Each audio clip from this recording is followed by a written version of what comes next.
চলেন আপনাদের দেখাই নাকি। আউযু বিল্লাহি মিনাশ শাইতানির রাজিম। বিসমিল্লাহির রহমানির রহিম।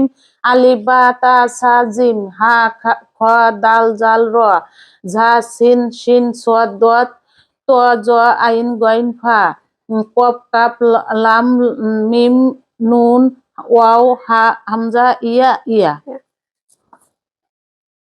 এই যে এই আপুর কাছ থেকে হচ্ছে মা পড়া শেখে, আপুকে আর কি দেখালাম না, জাস্ট একটু বুঝালাম আপনাদের। আচ্ছা, অনেক চাই যে তাদের বাচ্চাকে এরকম আরবি শেখানোর জন্য, তারা একটু বলেনি, অনেকে চায় যে পড়াবে। তো আপনারা হচ্ছে, আমি এই স্ক্রিনে একটা নাম্বার দিয়ে দিব, যদি হচ্ছে আপনারা পড়ানোর জন্য আগ্রহী থাকেন আপনাদের বাচ্চাকে, তাহলে হচ্ছে এই আপুর সঙ্গে যোগাযোগ করতে পারেন। তাহলে হচ্ছে অনলাইনের মাধ্যমে আপনারা আপনাদের বাচ্চাকে ঘরে বসে ক্লাস করাইতে পারবেন। আর অযথা কেউ ডিস্টার্ব করবেন না, কারণ সে একজন ফরেস্টগার মানুষ, আমি চাইও না যে তাকে কেউ বিভ্রান্ত করেন। আপনারা যদি পড়াইতে বাচ্চাদের কেউ আগ্রহী থাকেন, তাই না, অনেকে আছে দূরপ্রবাসে থাকে, বাচ্চাকে আরবি শিখাইতে চায় কিন্তু ওরকম লোক পায় না দেখে পড়াইতে পারে না।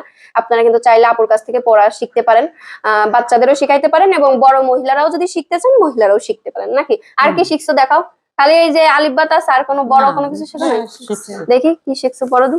এমনি পারবো না, এই পাশ থেকে পড়েন, এই যে এখান থেকে পড়ে শোনান, এই পাশের থেকে পড়ে শোনান, একটা দিক থেকে। হ্যাঁ